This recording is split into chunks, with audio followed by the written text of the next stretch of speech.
Okay, so let's try to develop a shortcut to differentiating any exponential function regardless of the base.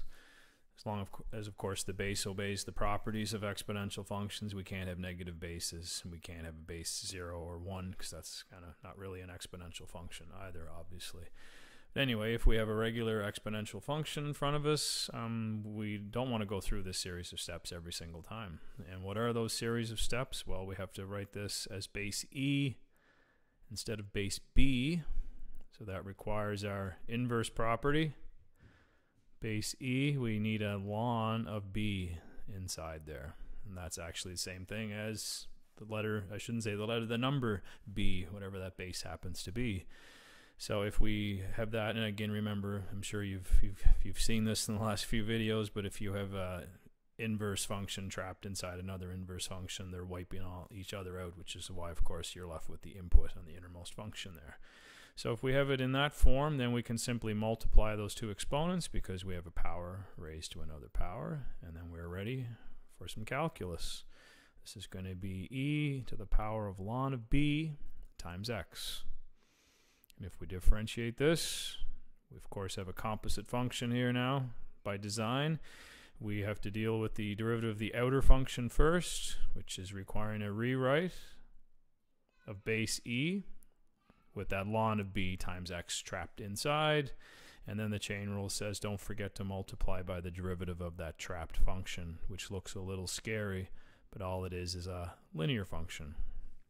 Ln of b is a constant, so constant x is a linear function, and the derivative of that linear function is indeed that coefficient, which is ln of b. And I think it should be obvious too that this weird expression we have here, e to the power of ln b times x, where did that come from? That was just b, right? So we could write base b of x here, but let's maybe dissect that a little bit in two steps so you don't have to do this ever again, hopefully. Get our color back.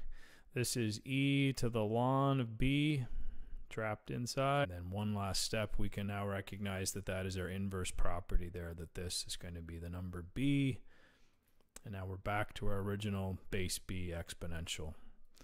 So all we really have to do anytime we differentiate a base b exponential is rewrite that exponential, and don't forget to multiply by ln of the base of this exponential. So let's do one or two very quick examples here just to illustrate this shortcut so we don't have to go through all those series of steps each time. So how about two examples? Example 1, differentiate y equals 5 to the power of x. Well, the derivative is going to be rewrite the exponential, and since it's not base e, don't forget to go natural log of base 5. And incidentally, if for some reason you complicate things, don't worry, it'll work itself out. If you don't recognize that base e is an easy derivative, that the derivative is exactly the same, then watch this. This is going to still work. Not that I think this is a good idea, but it's comforting if you do complicate things. It'll still work itself out. So the derivative of this is rewriting that exponential and then multiplying it by the base, ln of the base that we have, and then you realize that's 1. And why did I do it this way? Because I had the easy e. It didn't require me to do that, but it still works. So how about one last example?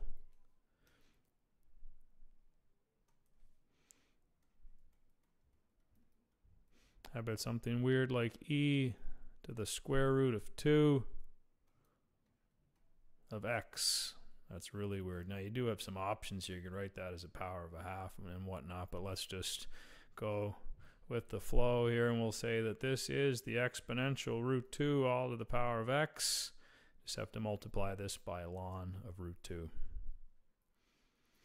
Of course, there's a couple of ways you can rewrite that as a power of a half and move things around there, but in terms of a derivative that gives us our tangent slopes, that suffices. And there's 3 quick examples to show you that that's a neat little tool to have in your calculus toolbox, differentiating exponential functions.